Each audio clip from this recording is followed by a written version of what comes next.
Students, Assalamu alaikum. Welcome to all of you. This is Fahad Shabir Bhatti, your physics MD-CAT tutor.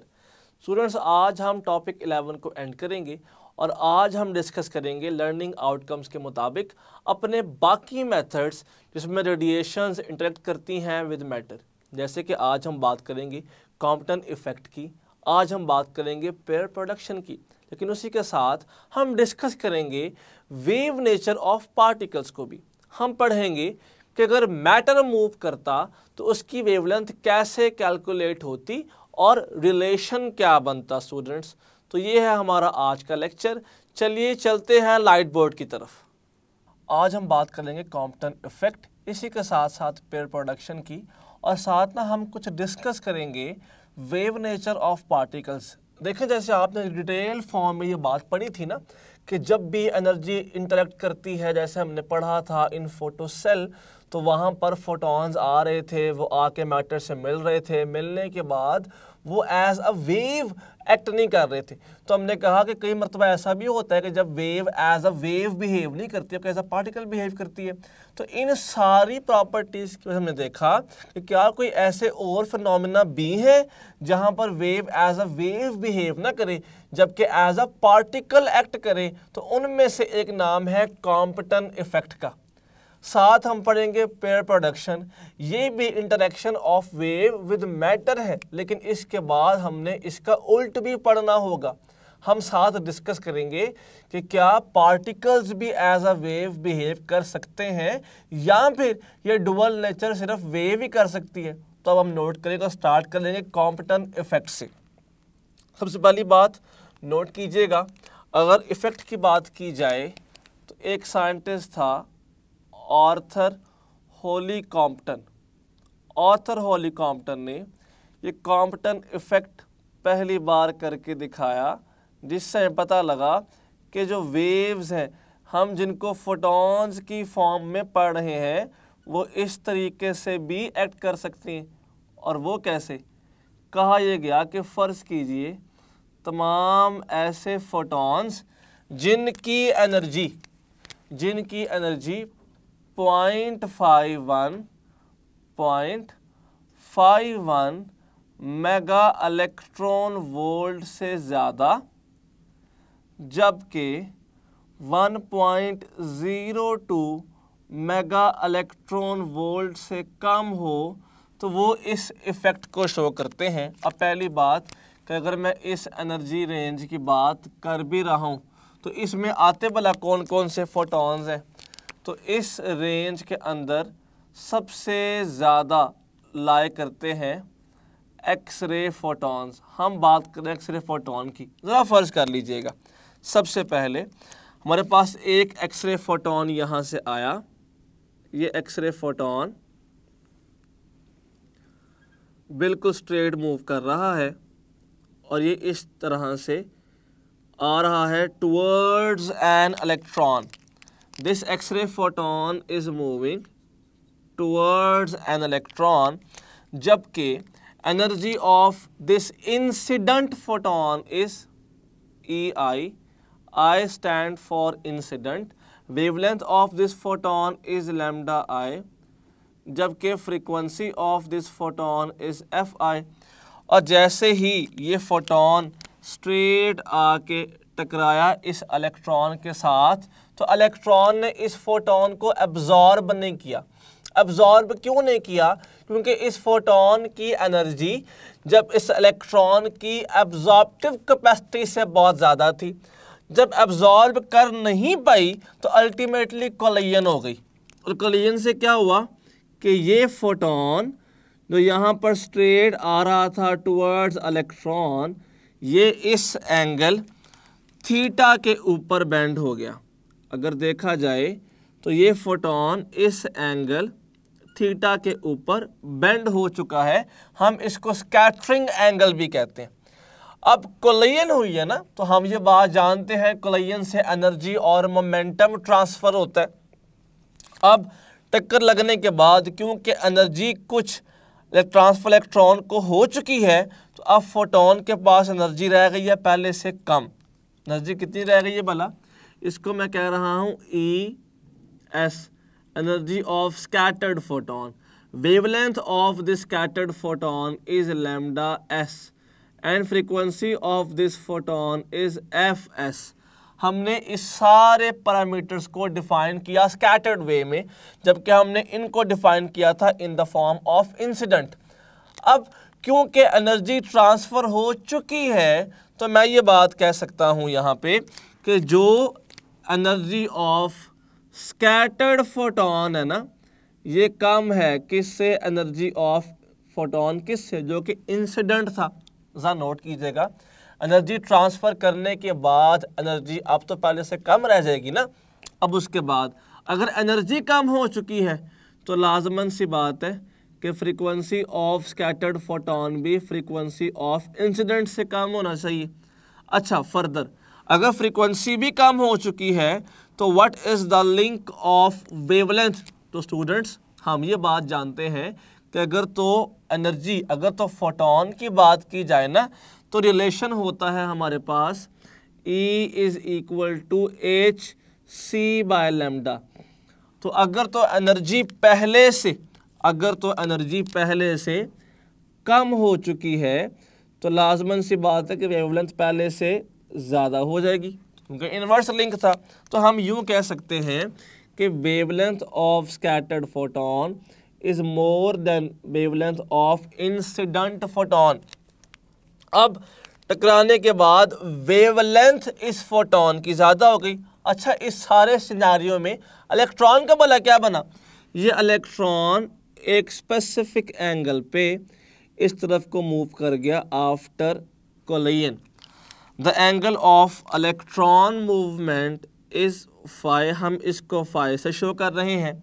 ज़रा note कीजिएगा, हमने अब देखा क्या, एक फोटोन आया जिसकी एनर्जी 0.51 मेगा इलेक्ट्रॉन वोल्ट से ज़्यादा थी, आकर कोलाइड किया इलेक्ट्रॉन के साथ, इलेक्ट्रॉन को अलग डायरेक्शन में भेज दिया, खुद स्कैटर हो गया एट एंगल थीटा।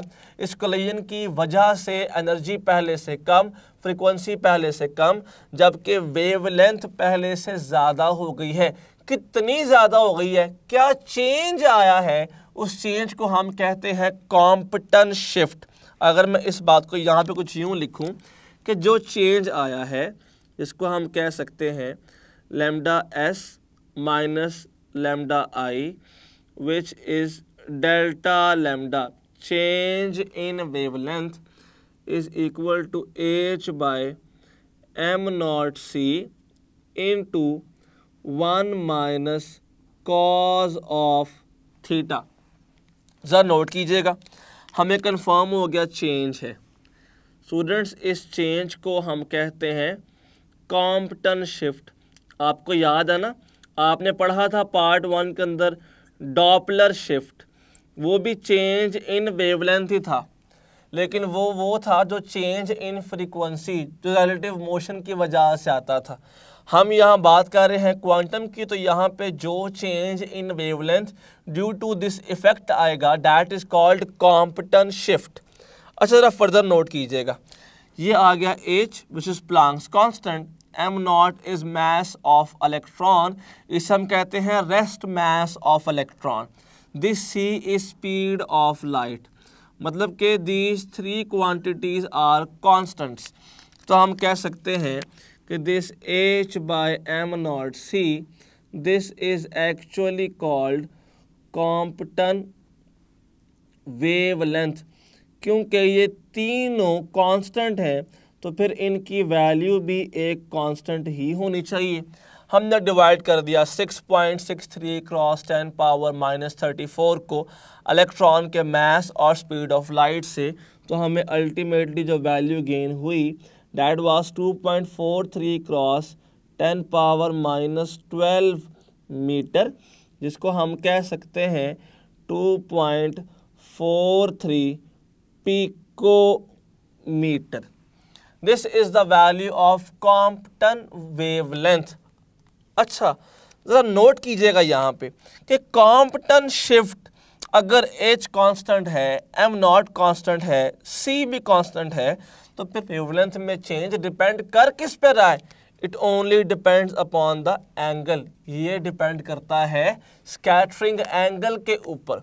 जितना ज़्यादा एंगल होगा, जितना कम होगा, उसी के लिहाज से वेवलेंथ के अंदर चेंज आ रहा होगा। अब हम इसकी एंगल पर डिपेंडेंस चेक करेंगे, लेकिन उससे पहले हम एक बात और डिस्कस करेंगे, और वो भला क्या है? मोमेंटम। हमने देखा कि एनर्जी तो जितनी लूज हुई ना, वो इलेक्ट्रॉन ले गया था असल में। इसका मतलब ये हुआ कि अगर तो मुझे पढ़ना है कॉम्पटन इफेक्ट को, तो मैं ये बात कह सकता हूँ कि law of conservation of energy तो यहाँ पर सेटिस्फाई कर रहा है, क्योंकि एनर्जी कहीं लॉस तो नहीं हुई, सिर्फ ट्रांसफ़र हुई है। और ट्रांसफ़र कहाँ से कहाँ हुई है भला? फोटॉन से इलेक्ट्रॉन की तरफ। अब बात करते हैं लॉ ऑफ मोमेंटम की, कि वो भी ओबे करता है कि नहीं करता। जो मोमेंटम स्टूडेंट्स इंसिडेंट फोटोन के पास था, मैं से कुछ यूँ कह रहा हूँ कि p i is equal to h by lambda i, और जो इसके पास था that is actually p f is equal to h by lambda s. मैं इसको ना पी एस भी कह सकता हूँ, फाइनल कह लूँ या स्कैटर्ड कह लूँ, बात तो एक ही है। तो मेरे पास ये वैल्यू आ गई स्कैटर्ड फोटोन के मोमेंटम की, जबकि this is the value of momentum for incident photon. Students, अगर मैं इन्हीं को आपस में चेंज कर दूं, क्योंकि देखें वेवलेंथ बड़ी है, एनर्जी तो कम ही हुई है, फ्रीक्वेंसी तो कम ही हुई है, तो फिर अल्टीमेटली हम ये भी तो कह सकते हैं कि मोमेंटम भी डिक्रीज़ ही करता है। अगर मैं ऐसे कुछ यूँ देखूँ ना कि मोमेंटम ऑफ स्कैटर्ड फोटोन, तो वो हमेशा कम होता है किससे? इंसिडेंट से। और भला कितना कम होता है? ज़रा नोट कीजिएगा, delta p change in momentum is equal to p i minus p s. में ज़्यादा में से कम वाले को माइनस कर रहा हूँ, यहाँ पे एच कॉमन आ जाएगा, 1 by lambda I minus 1 by lambda S. तो हमारे पास ये आ गया formula of change in momentum. जितना फ़र्क आया है फोटोन के टकराने की वजह से एक इलेक्ट्रॉन के साथ। स्टूडेंट्स, अब ना हम बात करते हैं कि इस एंगल पर डिपेंडेंस किस तरह से है। इसी फार्मूले को मैं कुछ यूँ लिख रहा हूँ, ज़रा नोट कीजिएगा। मैं इसी बात को कुछ यूँ भी लिख सकता हूँ, जो मैं लिखा था delta lambda is equal to h by m not c. अगर मैं सारी बात लिखूँ ना कुछ ऐसे कि delta lambda is equal to lambda c 1 minus cos of theta, तो ये बात भी गलत नहीं है, क्योंकि मैंने h by m not c को क्या लिख दिया है? लेमडा सी, और lambda c is called Compton wavelength. तो बात तो बिल्कुल ठीक है। अब चेक करें कि फ़र्क किस तरह से आता है। सबसे पहली बात तो नोट कीजिएगा, ऐसा भी तो हो सकता है कि इलेक्ट्रॉन पड़ा हो, फोटोन स्ट्रेट आए, लेकिन कोलिजन ही ना हो और फोटोन स्ट्रेट ही चला जाए। इसका मतलब है कि जो एंगल जो हम चेंज देखना चाह रहे हैं, वो एंगल तो 0 डिग्री है।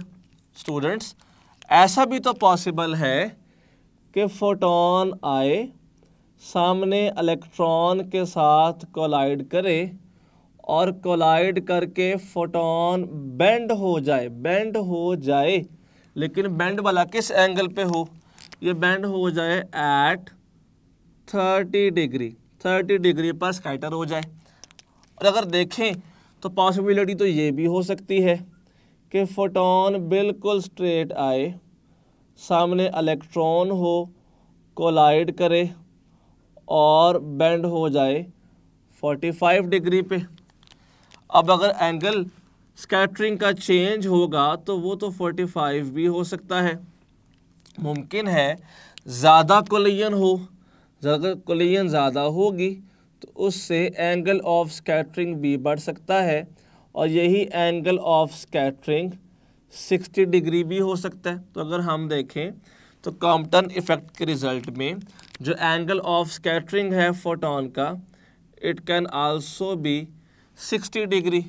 अगर हम फर्दर देखें तो फोटोन यूं जा रहा है, सामने इलेक्ट्रॉन था, टकराया और फोटोन बेंड हो गया एट 90 डिग्री। मैं ये बात यूं भी कह सकता हूं कि फोटोन परपेंडिकुलर बेंड हो जाए, फोटोन बेंड हो जाए at the angle of 90 degree. और स्टूडेंट्स ये बात तो ऐसे भी हो सकती है कि फोटोन जाए, सामने इलेक्ट्रॉन है, जाकर टकराए और टकरा के हेड ऑन कोलिजन हो और वहीं से फोटोन वापस चला जाए।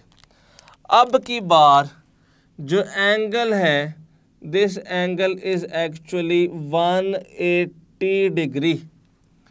तो कोलिजन से तो ये सारे रिजल्ट्स पॉसिबल हैं।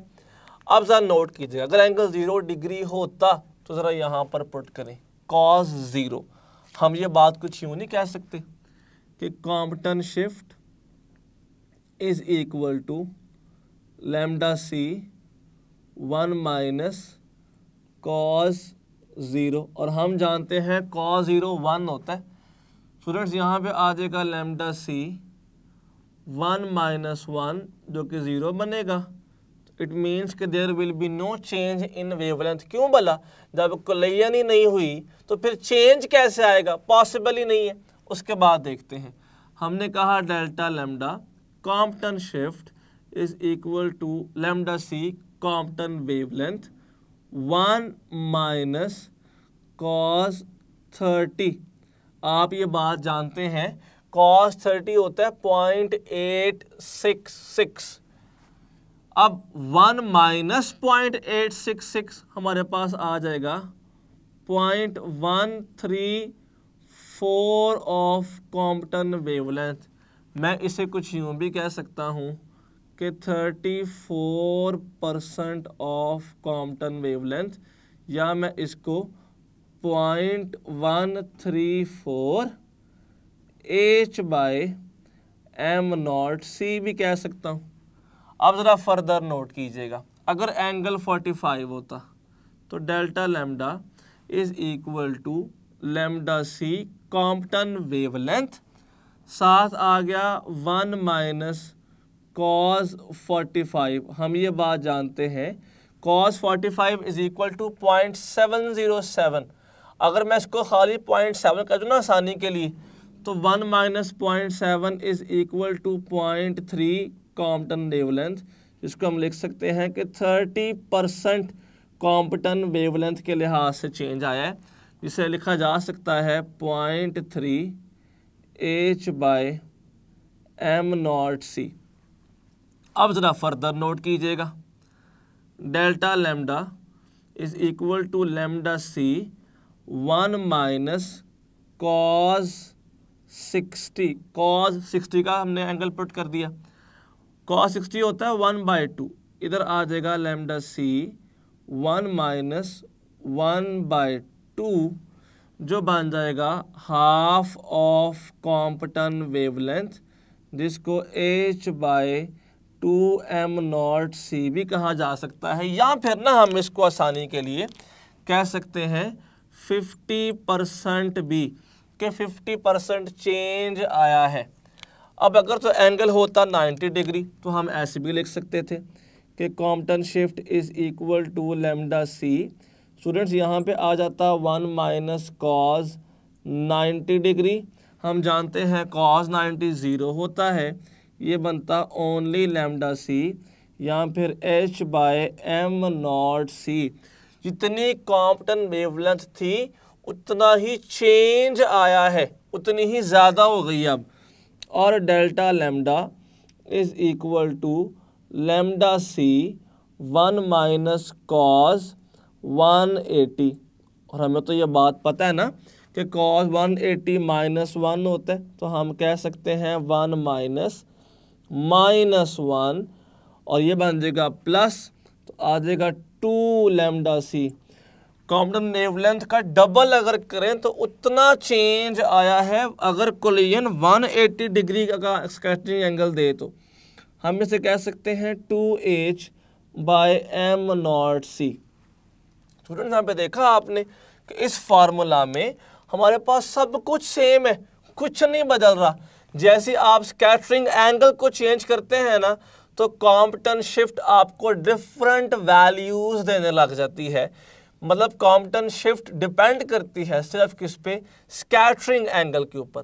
और देखें, आपने सारा पढ़ा ना, तो आप सोचा कि इसमें मुश्किल चीज़ थी क्या? इसमें एक स्ट्रेंज चीज़ थी, मुश्किल नहीं थी। भला क्या स्ट्रेंज थी? लाइट या एनर्जी कोलिजन नहीं करती, वो एब्जॉर्ब होती है, रिफ्लेक्शन करती है, रिफ्रैक्शन करती है, डिफ्रैक्शन करती है, एब्जॉर्प्शन करती है, लेकिन कोलिजन नहीं करती। Collision is a matter phenomena. तो कॉम्पटन ने असल में एक फोटोन को कोलाइड करके दिखाया हमें। सो हम कह सकते हैं कि दिस इज अ मेथड जिसमें लाइट का इंटरेक्शन दिखाया जाता है मैटर के साथ। और इसी सारी बेस पे कॉम्पटन को नोबेल प्राइज भी दिया गया। 1923 में सबसे पहले ये इफेक्ट शो किया गया था। 4 साल बाद 1927 में नोबेल प्राइज से नवाजा गया आर्थर हॉली कॉम्पटन को। स्टूडेंट्स, अब हम बात करेंगे कि इसके क्वेश्चंस किस तरह से आ सकते हैं और हमने उसे कैसे कैसे सॉल्व करना होगा। हमें क्वेश्चन ऐसा भी पूछा जा सकता है, नोट कीजिएगा जरा यहाँ पे। हमें स्टूडेंट्स यहाँ से सवाल पूछा जा सकता है कि एट व्हाट एंगल, किस एंगल के ऊपर Compton shift is half of Compton wavelength. किस एंगल पे कॉम्पटन शिफ्ट कॉम्पटन वेवलेंथ का हाफ हो जाती है। हमें साथ ही ऑप्शन दे दी जाती हैं। Alpha is 0 degree, beta is 30 degree, Charlie is 45 degree, जबकि delta is 60 degree.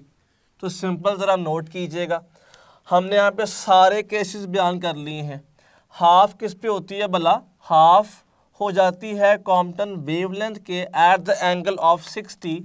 So correct answer out of all these is 60 degree. हमें यहाँ पे क्वेश्चन पूछे जाते ही एंगल के लिहाज से हैं। क्वेश्चन ये भी पूछा जा सकता है, ज़रा नोट कीजिएगा, कि एट व्हाट एंगल, किस एंगल पे कॉम्पटन शिफ्ट इक्वल आ जाती है कॉम्पटन वेवलेंथ के। इक्वल किस पे आ सकती है? हमें 7 ऑप्शंस दे दी गई। 0 degree, beta is 30 degree, Charlie is 90 degree, जबकि डेल्टा इज 180 डिग्री। हमने अब बात की है कि इक्वल चेंज कब आएगा। At what angle Compton shift या फिर change in wavelength is equal to the Compton wavelength. तो इक्वल भला किस पे होता है? We get the equal answer at 90 degree. So correct option out of all these is Charlie. हमें question ऐसे भी पूछा जा सकता है, नोट कीजिएगा, क्वेश्चन ऐसे भी आ सकता है कि एट व्हाट एंगल, किस एंगल के ऊपर Compton shift is maximum. Compton shift maximum किस एंगल पर होती है? और हमें 7 ऑप्शन दे दी गई। 30 डिग्री, बीटा ऑप्शन दे दी गई 180 डिग्री, चार्ली ऑप्शन दे दी गई 90 डिग्री और डेल्टा दे दी गई 0 डिग्री। स्टूडेंट्स, 0 पे कोई चेंज नहीं था, 30 पे 34% चेंज आया। हम इसे कह सकते हैं 13.4%। This is 13.4%। 45 पे चेंज आया 30%, 60 पे चेंज आया 50%, 90 पे चेंज आया 100%, 180 पे चेंज आया 200%। सबसे ज़्यादा बड़ा चेंज किस पे आ रहा है? Students, this is the angle जिस पर मैक्सिमम कॉम्पटन शिफ्ट गेन होती है, and that is actually 180 degree. जब फोटोन बाउंस बैक कर जाए तो ये था कॉम्पटन शिफ्ट। हम साथ ही डिस्कस करेंगे पेयर प्रोडक्शन और साथ हम बात करेंगे दी ब्रॉय वेवलेंथ की। स्टूडेंट्स, अब हम साथ ही डिस्कस करेंगे पेयर प्रोडक्शन, जिसको हम कहते हैं मटीरियलाइजेशन ऑफ एनर्जी, मटीरियलाइजेशन ऑफ एनर्जी। अच्छा, ये हम क्यों कहते हैं? मतलब material is something else, energy is something else. हमने पेयर प्रोडक्शन को ये क्यों कहा कि हम एनर्जी को मटीरियलाइज कर रहे हैं? स्टूडेंट्स, असल में एक ऐसा फोटोन जिसकी एनर्जी या तो इक्वल हो या ज़्यादा हो जाए 1.02 मेगा इलेक्ट्रॉन वोल्ट से। अच्छा, अगर मैं इस रीजन की बात करूँ ना, तो मैं अनडाउटेडली बात कर रहा होता हूँ गैमा रेस के फोटॉन्स की, क्योंकि देखें ना 1.02 से जो नीचे थे वो तो एक्सरे फोटॉन थे। अब उससे ज़्यादा, जब हमने पढ़ा कॉम्पटन में, उससे ज़्यादा एनर्जी किसकी हो सकती है? सिर्फ गैमा रेस की हो सकती है। अब गैमा रेस के फोटॉन्स को हमने यहाँ से भेजा और ये फोटॉन्स जाके इंटरेक्ट करते हैं विद अ न्यूक्लियस। हमारे पास यहाँ पर एक न्यूक्लियस मौजूद है। ये फोटॉन्स जाके मिलते हैं एक न्यूक्लियस के साथ, और इसके इंटरेक्शन के बाद बनता क्या है एक्चुअल में? स्टूडेंट्स, एक इलेक्ट्रॉन मूव कर रहा है और इसी के साथ साथ एक पॉजिट्रॉन। इस गैमा रे के फोटोन ने खुद को चेंज कर दिया है into a pair of electron and proton. हमने एनर्जी से एक पेयर जनरेट किया है पार्टिकल और एंटी पार्टिकल का। अगर मैं इसको थोड़ा सा सिंपल वर्ड्स में बोलूं तो हमने एनर्जी से मटेरियल बना दिया है। So this is called materialisation of energy. अब सबसे पहले एक बात सुनिएगा ज़रा, ये सारा काम करने के लिए क्या न्यूक्लियस का होना लाजमी है? तो आपकी बुक की लाइन है कि pair production happens when there is a vicinity of nucleus. Nucleus की मौजूदगी लाजमी है, जबकि इसके साथ साथ स्टूडेंट्स हमें यहाँ पे एक इलेक्ट्रिक फील्ड भी चाहिए होती है। एक इलेक्ट्रिक फील्ड भी रिक्वायर है। ये बात बुक में लिखी हुई है कि vicinity of nucleus and with the help of electric field pair production कायम होती है। अगर इलेक्ट्रिक फील्ड ना होती तो फिर क्या होता? फिर ये जो पेयर जनरेट हुआ है ये दोबारा आपस में मिल जाता और ख़त्म हो जाता, अनाइलेट हो जाता। इस फील्ड की वजह से इलेक्ट्रॉन चला गया है टुवर्ड्स पॉजिटिव प्लेट और पॉजिट्रॉन आ गया टुवर्ड्स नेगेटिव प्लेट, और हम पेयर को सरवाइव करवाने में कामयाब हो गए। अब ज़रा नोट कीजिएगा, हमने इस पेयर को पैदा किया with the help of this photon. आपको ये बात पता है कि फोटोन की एनर्जी हम शो करते हैं HF से। इलेक्ट्रॉन अगर रेस्ट में पैदा होता, अगर रेस्ट में होता स्टूडेंट्स, तो इस इलेक्ट्रॉन की एनर्जी होती m0c², और ये मूव कर रहा है तो लाजमन सी बात है कि इसके पास काइनेटिक एनर्जी भी है। अगर पॉजिट्रॉन की बात की जाएगी तो स्टूडेंट्स पॉजिट्रॉन अगर रेस्ट में होता तो सिर्फ इसके होने के लिए रेस्ट मास एनर्जी लाजमी थी, और अगर ये मूव कर रहा है तो लाजमन सी बात है कि इसके पास भी काइनेटिक एनर्जी मौजूद है, तब भी तो इसकी मोशन है। अब ज़रा नोट कीजिएगा, हमने देखा क्या कि एक फोटोन आता है, इंटरेक्शन करता है और पेयर में चेंज हो जाता है। सबसे पहली बात, कौन कौन से रूल्स फॉलो हो रहे हैं? अगर यहाँ पे देखा जाए स्टूडेंट्स तो law of conservation of energy follow होता है। जो एनर्जी फोटोन की थी वही इन सब में डिस्ट्रीब्यूट होती है। Second, law of conservation of momentum follow होता है स्टूडेंट्स। ज़रा नोट कीजिएगा, मोमेंटम कंजर्व्ड रहेगा, इनका एनर्जी कंजर्व्ड है तो मोमेंटम की मैग्नीट्यूड तो कंजर्व रहेगी।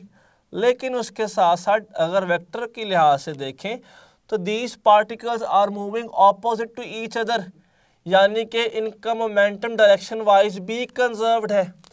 और अगर फर्दर देखें तो फोटोन के पास तो कोई चार्ज नहीं होता, तो जो दो पार्टिकल्स बने हैं उनका भी नेट चार्ज ज़ीरो है। जो चार्ज इलेक्ट्रॉन पे था उसका ऑपोजिट चार्ज पॉजिट्रॉन पे है, दोनों को सम करें तो we get zero. It means के law of conservation of charge भी ओबे होता है यहाँ पर कंप्लीटली। एनर्जी ओबे हो रहा है, मोमेंटम ओबे हो रहा है, चार्ज ओबे हो रहा है। हमारे पास सारे यूनिवर्सल लॉज इस पे ओबे करते हैं। नोट कीजिएगा कि एनर्जी वाला ओबे कैसे हो रहा है, तो हम इसको ऐसे प्रॉपरली यूं भी लिख सकते हैं इस केस में कि जो एनर्जी फोटोन की थी HF वो असल में m0c² आ गई, रेस्ट मास एनर्जी आ गई इलेक्ट्रॉन की। उसी के साथ साथ स्टूडेंट्स रेस्ट मास एनर्जी आ गई पॉजिट्रॉन की। उसी के साथ साथ हमें गेन हो गया काइनेटिक एनर्जी ऑफ इलेक्ट्रॉन, और हमें साथ गेन हो गया काइनेटिक एनर्जी ऑफ पॉजिट्रॉन। अगर स्टूडेंट्स हम इसको डिटेल में देखें तो ज़रा नोट कीजिएगा, दिस m0c² ऑफ इलेक्ट्रॉन, अगर मैं इसको डिटेल में नोट करूं तो ये बनता है 0.51 मेगा इलेक्ट्रॉन वोल्ट। अगर इलेक्ट्रॉन एक जगह पर मौजूद है तो उसकी एग्जिस्टेंस के लिए अगर वो रेस्ट पर है तो उसके पास 0.51 मेगा एनर्जी होनी चाहिए। और अगर बात की जाए पॉजिट्रॉन की तो हमें तो ये बात पता है कि इलेक्ट्रॉन का मास और सेम होता है, पॉजिट्रॉन का मास C भी सेम है, तो rest mass energy of positron is also 0.51 mega electron volt. और अगर दोनों को सम करें तो मिलता है 1.02 मेगा इलेक्ट्रॉन वोल्ट। अब ज़रा नोट कीजिएगा इस बात पे, अगर energy equal to 1.02 mega electron volt है तो पेयर पैदा तो हो जाएगा पर उसके पास Ke नहीं होगी।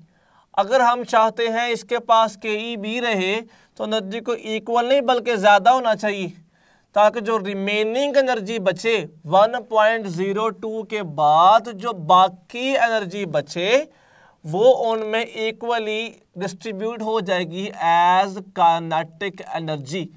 तो इसीलिए आप इसे कुछ इस फॉर्म में पढ़ते हैं अपनी बुक के अंदर कि HF is equal to 2m0c² plus Ke electron plus Ke positron, जबकि this 2 times m0c², this is actually 1.02 mega electron volt. तो जितनी एनर्जी HF फोटोन की 1.02 मेव से ज़्यादा होगी वो इक्वली एज Ke डिस्ट्रीब्यूट हो जाती है। स्टूडेंट्स हम साथ ही बात करेंगे, यहाँ पर एंड होता है interaction of radiation with matter, और हम साथ ही बात करते हैं किसकी, वेव नेचर ऑफ पार्टिकल्स की। मैं यहाँ पर बात करूँगा अब कि डी ब्रॉय वेवलेंथ एक्चुअल में क्या होती है। So we will discuss about wave nature of particles. तो ज़रा नोट कीजिएगा कि what is wave nature of particles. अगर पार्टिकल्स वेव फिनोमिना को शो करना शुरू कर दें तो हम कहते हैं कि अब इनकी वेव नेचर डोमिनेंट हो रही है। जैसे कि अगर मैं आपकी और मेरी बात करूँ ना तो हमारी नेचर वेव वाली डोमिनेट नहीं होती। क्यों? हमारा मास बहुत ज़्यादा है, हमारी स्पीड्स बहुत कम है। लेकिन अगर तो हम बात करते हैं माइक्रो पार्टिकल इलेक्ट्रॉन की, if we talk about micro particles, तो हम नोट करते हैं कि माइक्रो पार्टिकल्स के केस में वेव नेचर डोमिनेंट हो सकती है, क्योंकि उनका मास बहुत कम है, उनकी स्पीड्स बहुत ज़्यादा हैं, तो वो एज अ वेव भी बिहेव कर सकती है। स्टूडेंट्स अगर नोट करें तो आपको ये बात याद होगी कि आपने फार्मूला पढ़ा था, lambda is equal to h by p. इसे आपने पढ़ा था P equals h by lambda की फॉर्म में। मैंने कहा हम इसे यूं भी लिख सकते हैं H बाय एम वी। और जैसा आपने ये बात डिस्कस की होती है, आपको याद होगा कि के ई या फिर energy is equal to p square by 2m। तो यहाँ से P आ जाएगा 2me, यहाँ पे स्क्वायर था, जब स्क्वायर कैंसिल हो गया तो ये आ गया स्टूडेंट्स अंडर रूट। तो हम इस बात को यूं भी लिख सकते हैं कि this is equal to h by under root 2me। और अगर आपको याद हो ना, तो डेविसन एंड जर्मर एक्सपेरिमेंट में जब इलेक्ट्रॉन्स डाइफ्रैक्शन शो कर रहे थे, तो उस केस में हमने उनको एनर्जी बैटरी की मदद से दी थी। अगर तो बात की जाती है बैटरी की, तो वहाँ पे energy is equal to work, जो बैटरी वर्क करती है हम उसे क्यू वी भी कहते हैं स्टूडेंट्स। तो ये फार्मूला कुछ ऐसे भी लिखा जा सकता है कि H by under root 2m q V, एक ही जगह पे क्यू वी भी आ सकता है। So this is basically the formula of wavelength of particles. हम इसे कहते हैं D Broglie wavelength. This is actually called D Broly. इसको ना आप पढ़ते हैं de Broglie. This is basically D Broglie wave length. तो आपने नोट किया ना कि जिस चीज के पास मैस है तो लाजमन सी बात है वो तो फिर मैटर है, तो उनकी भी वेवलेंथ हो सकती है स्टूडेंट्स। अब यहां से ना हमसे क्वेश्चंस पूछे जा सकते हैं, जैसे नोट कीजिएगा, हमसे क्वेश्चन पूछा जा सकता है। सबसे पहले एक क्वेश्चन ये भी हो सकता है कि if a photon of energy, if a photon of energy 1.2 mega electron volt 1.2 mega electron volt performs pair production, then what will be kinetic energy of electron? Ke of electron कितना होना चाहिए? हमें साथ ही ऑप्शंस दे दी जाती हैं students. 1.8 mega electron volt, 0.51 mega electron volt, student साथ ही आ गया 0.9 mega electron volt, और डेल्टा आ गया 0.09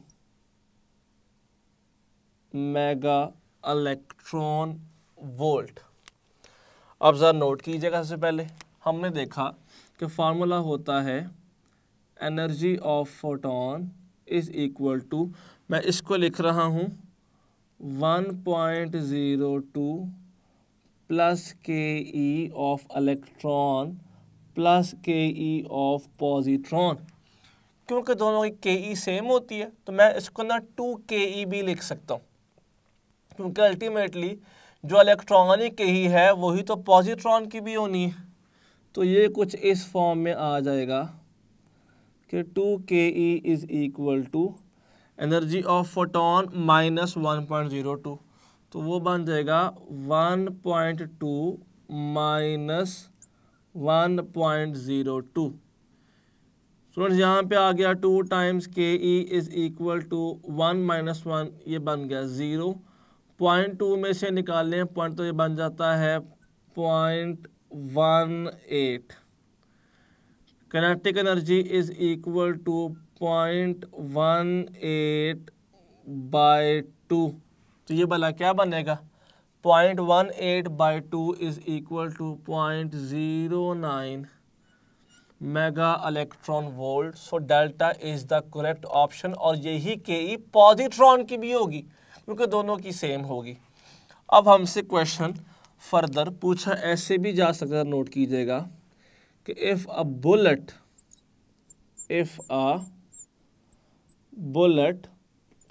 of mass 20 gram, if a bullet of mass 20 gram moves with a velocity of 330 meters per second, then what will be wavelength of bullet? Bullet कितनी wavelength निकाल रही होगी students? हमें साथ ही options दे दी जाती हैं। 1 × 10⁻⁻34 मीटर, बीटा ऑप्शन दे दी गई। 5 × 10⁻32 metre, Charlie option आ गई।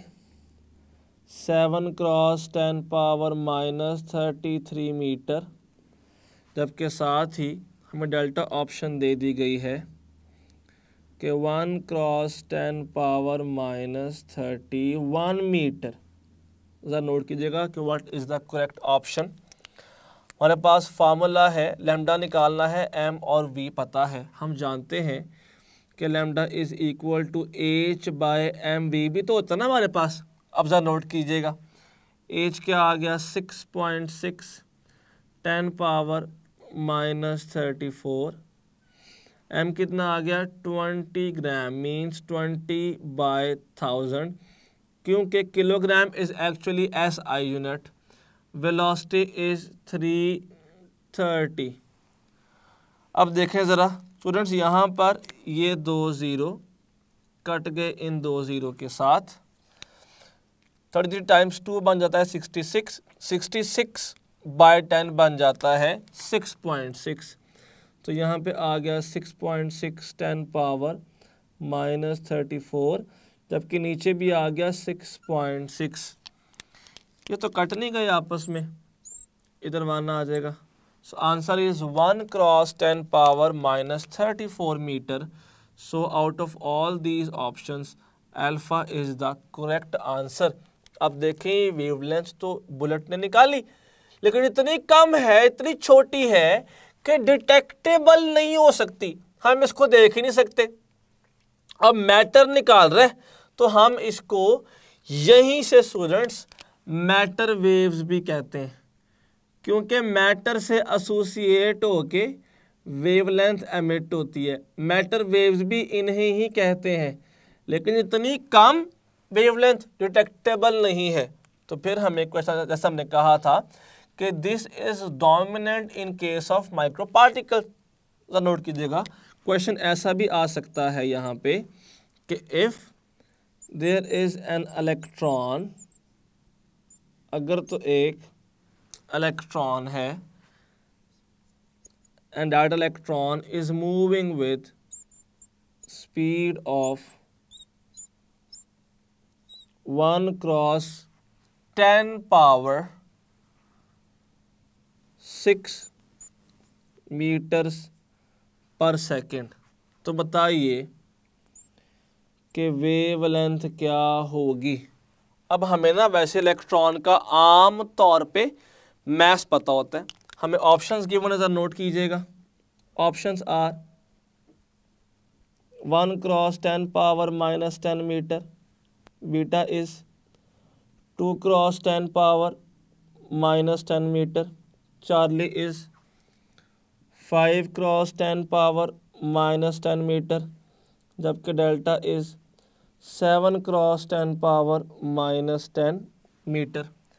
अब इसे प्रॉपर सॉल्व कर लेंगे हम। हमें पता है कि स्टूडेंट्स फार्मूला होता है lambda is equal to h/mv। h is 66 cross 10 power -35। ये भी तो बिल्कुल ठीक है ना। अगर 4 लिखता फिर 6.6 आ जाता। मास of electron is 9.1 cross 10 power -31। v आ गया 1 क्रॉस 10 पावर 6। ज़रा नोट कीजिएगा, -31 प्लस 6 मतलब कितना बन जाता है -35, सॉरी -25। जबकि यहाँ पे ये आ गया 9.197 होता है 63, तो ये 7 पॉइंट समथिंग कुछ आएगा। ये बन जाएगा 7 क्रॉस 10 पावर -35, नीचे था -25, ऊपर आके हो गया प्लस, तो ये आया 7 क्रॉस 10 पावर -10 मीटर, जिसको ना हम 7 एंगस्ट्रॉम भी कह सकते हैं। तो students, out of all these delta is the correct option. यहाँ पे डेल्टा बनता है। अच्छा, मैंने यहाँ पर एक क्वेश्चन और लिख रहा हूँ, ज़रा नोट कीजिएगा। हमें क्वेश्चन ऐसे ही पूछा जा सकता है कि if four particles are moving with same velocity, which of the following will have least wavelength। तो नोट कीजिएगा क्वेश्चन क्या है भला। if there are 4 particles, वो 4 भला कौन कौन से हैं? Electron, proton, neutron and alpha particle. These are the 4 particles, and these particles are moving with same velocity के साथ मूव कर रहे हैं। बताइए which of the following will have maximum wavelength किसकी मैक्सिमम होगी स्टूडेंट्स? हमें 7 ऑप्शंस दे दी गई।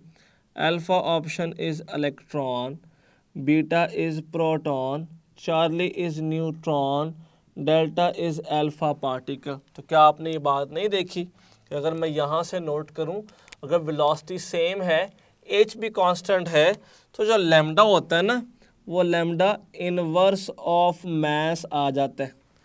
स्टूडेंट्स, इन चारों में से अगर मुझे ये बताना है कि लैम्डा मैक्सिमम किसका है, तो उसका होगा जिसका मास सबसे कम है। अच्छा, इन चारों में से सबसे कम वाला मास किसका है? इलेक्ट्रॉन का। Electron is the smallest out of all these, so electron has maximum wavelength. हमें ना क्वेश्चन अगर यहाँ से आएंगे तो कुछ इस तर्ज में स्टूडेंट्स आएंगे, लेकिन एक बात को आपने क्लियरली याद रखना है, और वो बात ये है स्टूडेंट्स कि अगर तो आप नोट करें ना, तो अगर एनर्जी की बात करूं तो एनर्जी ऑफ फोटोन जो HF होती है, जिसको हम hc/λ भी लिखते हैं, तो फोटॉन्स के मामले में एनर्जी का और वेवलेंथ का इनवर्स लिंक होता है। अगर फोटोन की बात करूंगा ना, तो in case of photon energy is inversely proportional to wavelength. या मैं इस बात को ना यूं भी लिख सकता हूं कि wavelength is inversely proportional to energy. The particle having more energy will have smaller wavelength. तो ये फोटॉन्स के मामलात में है, पर अगर तो पार्टिकल्स की बात की जाए ना, तो स्टूडेंट्स पार्टिकल्स के अंदर जो लिंक वेवलेंथ का एनर्जी के साथ बनता है वो इनवर्स नहीं है, बल्कि वो अंडर रूट भी साथ में काउंट होगा। Wavelength is inversely to under root of energy, सिर्फ एनर्जी नहीं, जबकि फोटॉन्स में it is inverse to energy. तो ये था आपका टॉपिक। जैसे हमने आज डिस्कस किया कि कॉम्पटन इफेक्ट में डिपेंडेंस कॉम्पटन शिफ्ट की किन किन चीज़ों पर है, बेसिकली प्रोसेस कैसे होता है, हमने सारे केसेस को प्रॉपर डिटेल से पढ़ा। फिर हमने पढ़ा कि पेयर प्रोडक्शन के लिए कंडीशंस क्या हैं, कौन कौन से लॉज मैनिफेस्टेट होते हैं, और हमने साथ डिफरेंट फार्मूलाज पढ़े वेवलेंथ ऑफ पार्टिकल्स की, जिसको हम डी ब्रॉय या फिर मैटर वेव्स भी कहते हैं स्टूडेंट्स। तो हमने जो आज पढ़ा, मुझे उम्मीद है कि आपको कंप्लीट समझ आ गया होगा। But in case of any query kindly comment करें ताकि हम आपको प्रॉपर गाइड कर सकें। अपना ख्याल रखिएगा। शुक्रिया।